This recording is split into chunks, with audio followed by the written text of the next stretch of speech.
गांधारी के श्राप के चलते जैसे ही द्वारिका नगरी डूबी, श्री कृष्ण ने भी अपना देह त्याग दिया। पर क्या आपने कभी सोचा है कि श्री कृष्ण की प्रिय, उनके दिल की सबसे करीब राधा रानी की मृत्यु कैसे हुई? आखिर उनकी अंतिम इच्छा क्या थी और उन्होंने श्री कृष्ण से ऐसा क्या मांग डाला जो आज भी चर्चा का विषय है? ये एक ऐसी प्रेम कहानी है जो समय से भी परे है। ये वो बंधन है जो तन से नहीं, आत्माओं से जुड़ा हुआ है। तो दोस्तों, आज हम जानेंगे राधा रानी की मृत्यु का असली रहस्य और उनकी अंतिम इच्छा की अनसुनी मगर रोचक कथा जो आपको हैरान कर देगी। आज की वीडियो अत्यंत ही ज्ञानपूर्वक और प्रेरणादायक है, इसलिए इस कथा और इस रहस्य को समझने के लिए वीडियो को पूरा जरूर देखें, क्योंकि इस कथा को पूरा सुनने से आपका जीवन सफल हो जाएगा। तो चलिए इस रहस्यमयी कथा को शुरू करते हैं। लेकिन उससे पहले अगर आप मेरे चैनल लाइफ मिरर पर नए हैं तो वीडियो को लाइक करके चैनल को सब्सक्राइब जरूर कर लें और कमेंट में लिखें राधे राधे। बरसाने की वो पुरानी पगडंडियां जहां पर कभी श्री कृष्ण अपनी लीलाएं किया करते थे, आज भी वहां एक गूंज बाकी थी, प्रेम की, हंसी की, बांसुरी की और उस दुख की जिसने युगों से प्रेमियों को जिंदा रखा है। पर इस कहानी की शुरुआत ना तो बरसाने की उन गलियों से होती है और ना ही वृंदावन से। इस कथा की शुरुआत होती है एक कुंज से, जहां वृद्धा हो चुकी राधा अपने अंतिम समय की प्रतीक्षा कर रही थी। अब वो पुरानी वाली राधा नहीं रही, अब वो वृद्धा हो चुकी थी। उनका शरीर झुक चुका था, लेकिन आज भी उनका हृदय उसी किशोरी राधा का था जो केवल श्री कृष्ण के लिए धड़कता था। उनके चेहरे पर झुर्रियां आ चुकी थीं, लेकिन आज भी जब कोई बांसुरी बजाता तो उनके चेहरे पर रौनक आ जाती, एक हंसी सी छा जाती, मानो पुरानी यादें ताज़ा हो गई हों। कृष्ण जब मथुरा छोड़कर चले गए तब उनके वियोग में राधा ने ना तो किसी से विवाह किया और ना ही कहीं आश्रय लिया।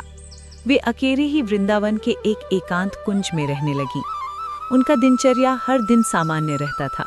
वे सूर्योदय के साथ उठती और यमुना के तट पर जाकर जल अर्पण करती, जिसके पश्चात वे वापस कुटिया में लौट जाती और दिन भर श्री कृष्ण के आने का इंतजार करती, मानो उन्हें पूरा विश्वास हो कि श्री कृष्ण एक दिन उनसे मिलने जरूर आएंगे। गांव वाले राधा को साध्वी समझते थे। उन्हें उनके बारे में कुछ नहीं पता था। वे नहीं जानते थे कि वो कौन है और कहाँ से आई हैं। पर सभी को ये बात पता थी कि वो जो भी हों, वो अपना सब कुछ केवल और केवल श्री कृष्ण को मानती हैं। एक दिन राधा अपने दैनिक दिनचर्या के तहत यमुना के तट पर जल अर्पण कर रही थीं। तभी उन्होंने अचानक आसमान की ओर देखा। हवा में सन्नाटा सा छा गया और उनके हृदय में एक कंपी सी दौड़ गई, मानो पूरा ब्रह्मांड उन्हें कुछ कहना चाह रहा हो। और उसी दिन शाम को वे अपनी कुटिया के बाहर तुलसी के पौधे के पास बैठ गईं और उन्हें प्रणाम करते हुए कहा कि अब मेरे जाने का समय आ गया है, पर मैं यूं ही नहीं जाऊंगी। मैं तब तक नहीं जाऊंगी जब तक स्वयं श्री कृष्ण मुझे विदा न कर दें। राधा ने कहा कि मैं अपना देह तभी त्यागूंगी जब श्री कृष्ण अपने साक्षात रूप में मेरे सामने आएंगे। उनकी ये इच्छा सुनकर गांव वाले चौंक गए और सोच में पड़ गए कि आखिर इतने बड़े राजा इस वृद्ध महिला से मिलने क्यों आएंगे। पर किसी ने भी राधा की भक्ति पर संदेह नहीं किया, क्योंकि उन्होंने जीवन भर सिर्फ प्रेम की परिभाषा को जिया था। उनके मन में श्री कृष्ण का अद्भुत प्रेम था और दूसरी तरफ द्वारका में बैठे श्री कृष्ण, जिनके पास सब कुछ था, पर फिर भी उनका दिल आज सूनापन झेल रहा था। कहते हैं ना कि सब कुछ पाकर भी आदमी के पास कुछ नहीं होता। आज श्री कृष्ण की हालत भी वैसी ही थी, लेकिन उन्हें अब अंदर से एक खिंचाव सा महसूस हो रहा था। उन्होंने अपनी आंखें बंद की और राधा की पुकार उनके कानों में गूंज पड़ी। इस पल श्री कृष्ण की आंखों में आंसू थे, पर हृदय में सुकून।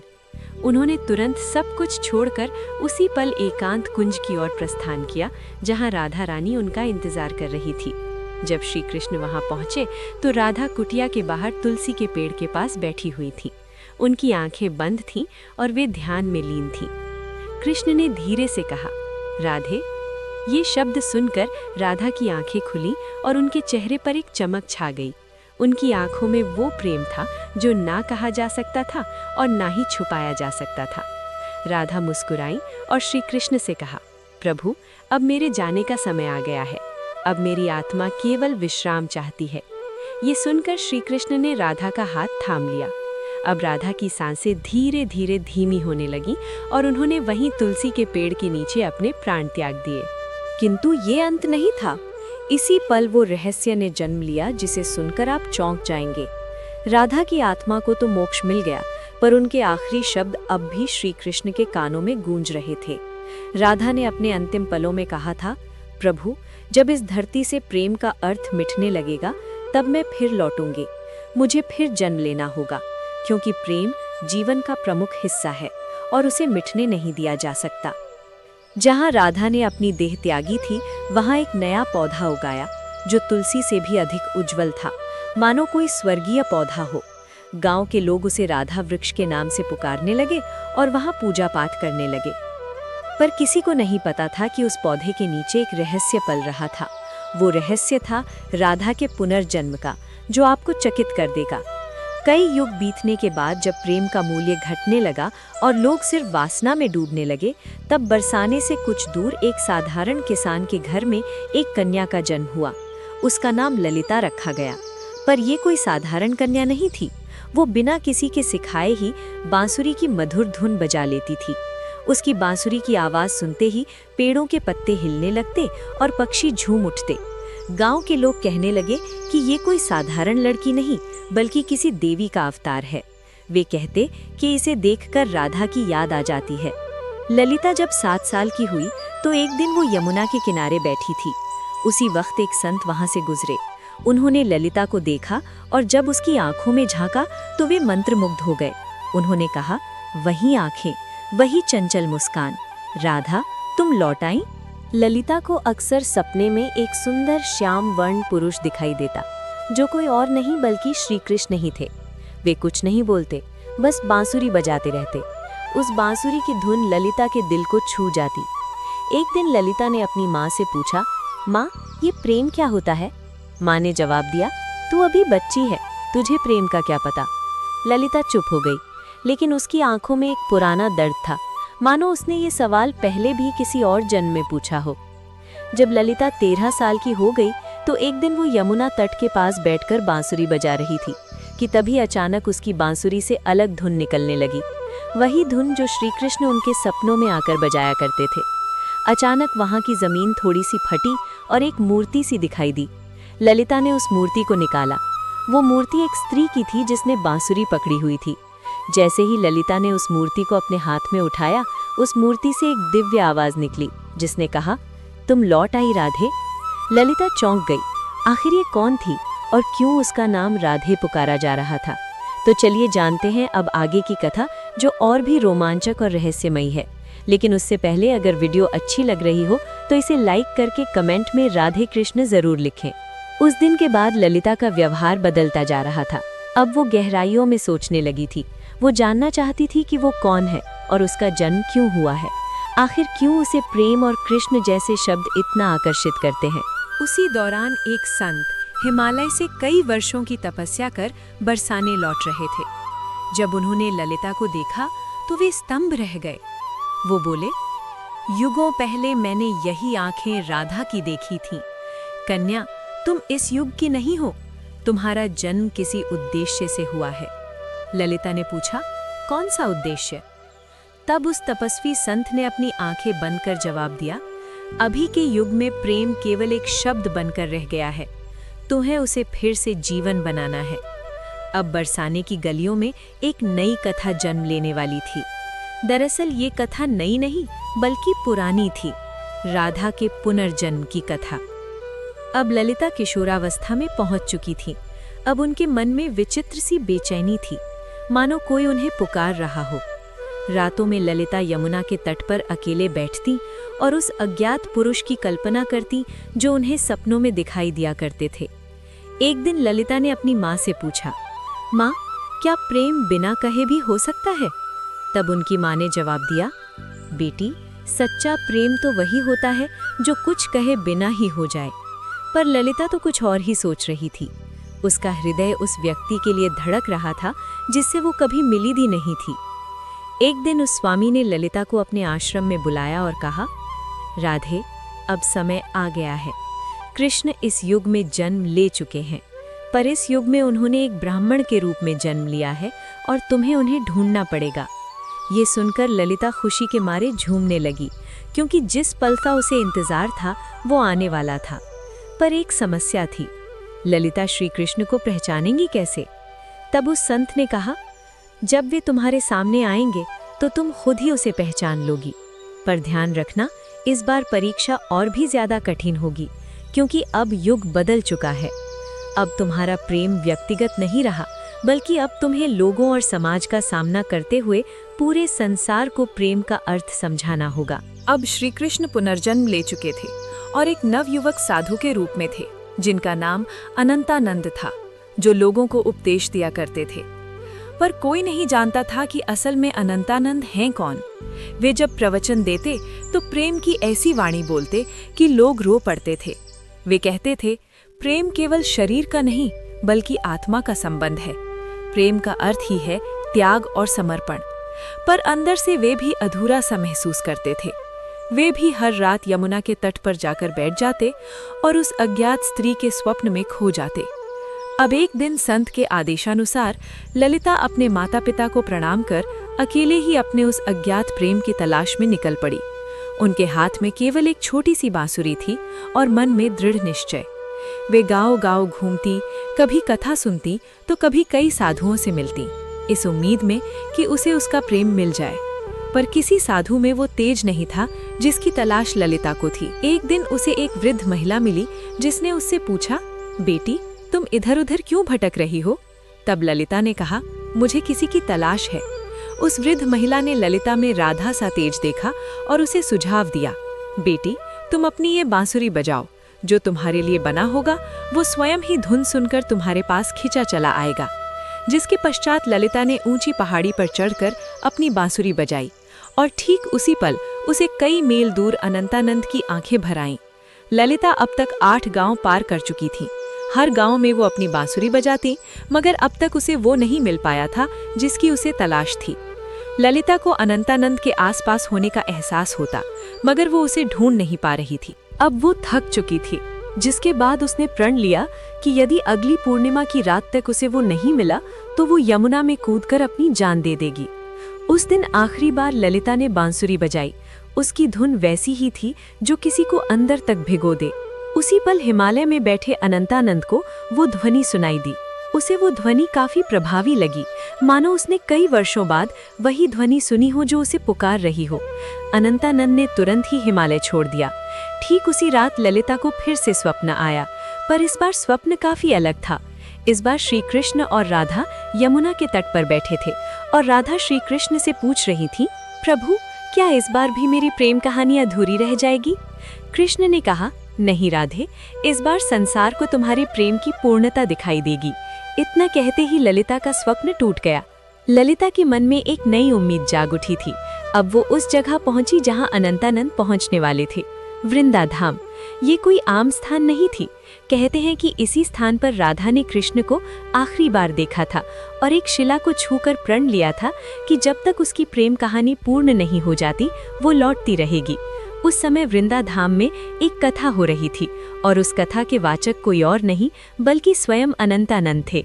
ललिता बहुत दूर खड़ी थी और उनके चेहरे को भी नहीं पहचानती थी, परंतु उनकी वाणी में कुछ ऐसा था जिसने उसके हृदय को प्रभावित कर दिया। उस दिन अनंतानंद प्रेम की परिभाषा समझा रहे थे। प्रेम वो नहीं जो आपके पास होता है और आपके साथ जीता है। प्रेम तो वो है जो दूर होकर भी पास होता है। वे ये सब बता ही रहे थे कि उनकी आंखें ललिता से टकराईं। दोनों एक पल के लिए स्तंभ रह गए, मानो पूरी दुनिया ही रुक गई हो। अनंतानंद ने तुरंत ही प्रवचन छोड़ दिया और ललिता के पास दौड़े चले आए। तब ललिता ने अनंतानंद से धीरे से पूछा, क्या आज भी आपको मेरी आवाज सुनाई देती है? अनंतानंद ने उसकी आंखों में देखा और प्रेम से कहा, राधे तुम आ गई। पल काफी मनमोहक था।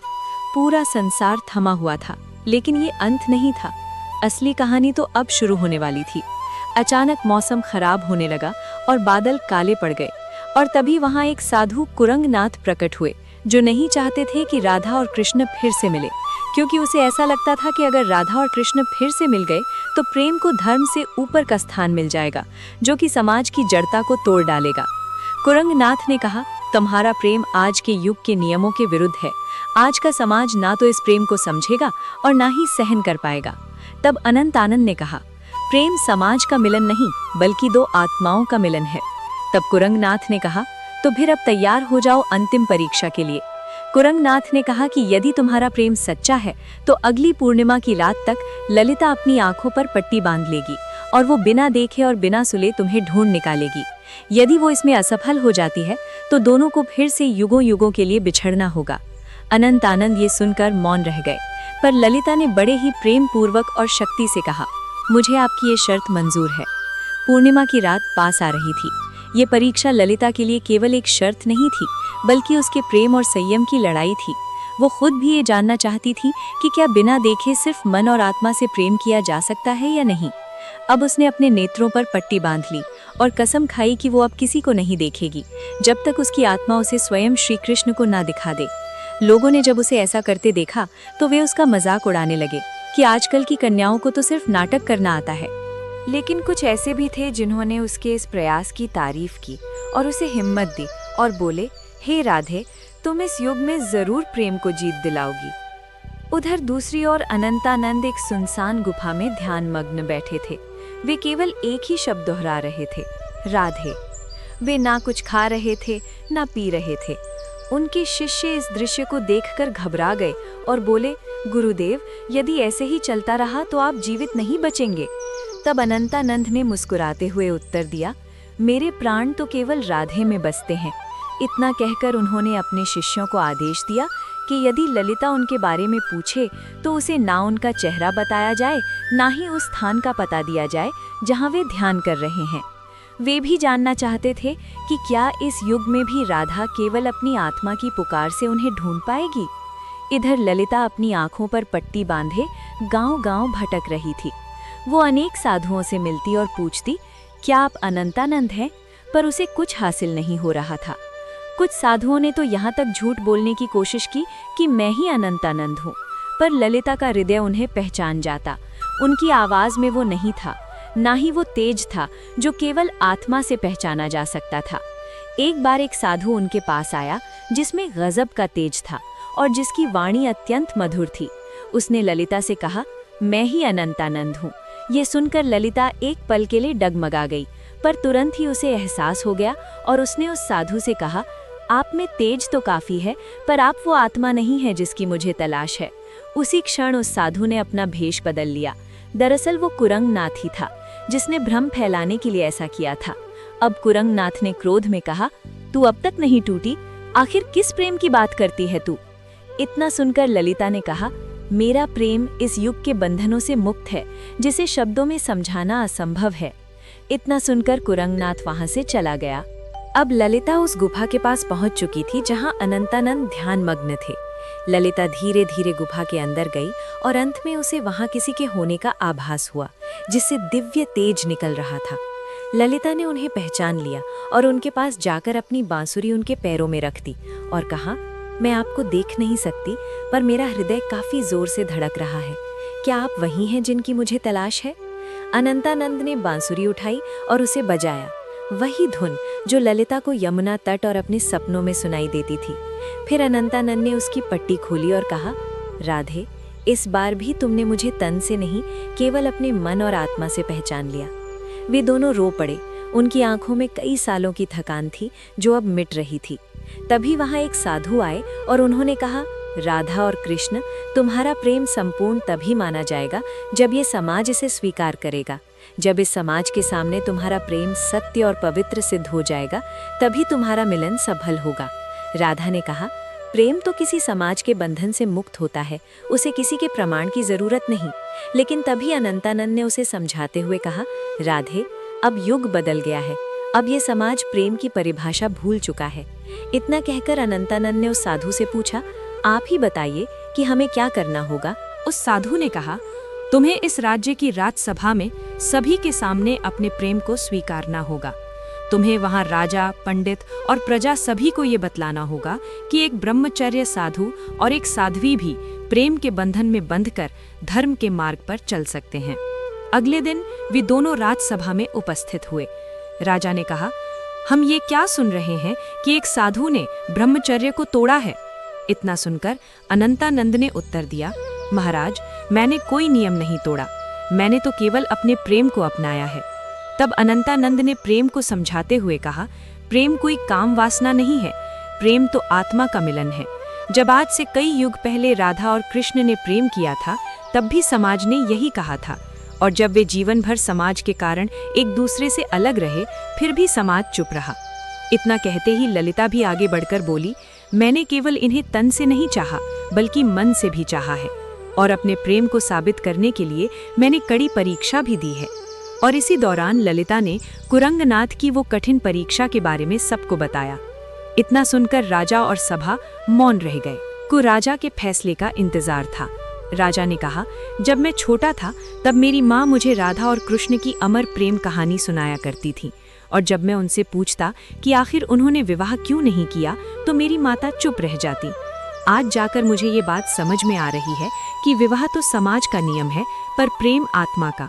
इसीलिए मैं इस प्रेम को स्वीकार करता हूँ। तब से प्रेम की एक नई परिभाषा लिखी गई, और कई युगों पश्चात राधा और कृष्ण का मिलन फिर से संपूर्ण रूप से हो पाया। दोस्तों, अब हमारी कथा यहीं पर समाप्त होती है, लेकिन अगर आपको ये कथा अच्छी लगी हो तो कृपया करके वीडियो को लाइक करें, शेयर करें और चैनल को सब्सक्राइब कर लें।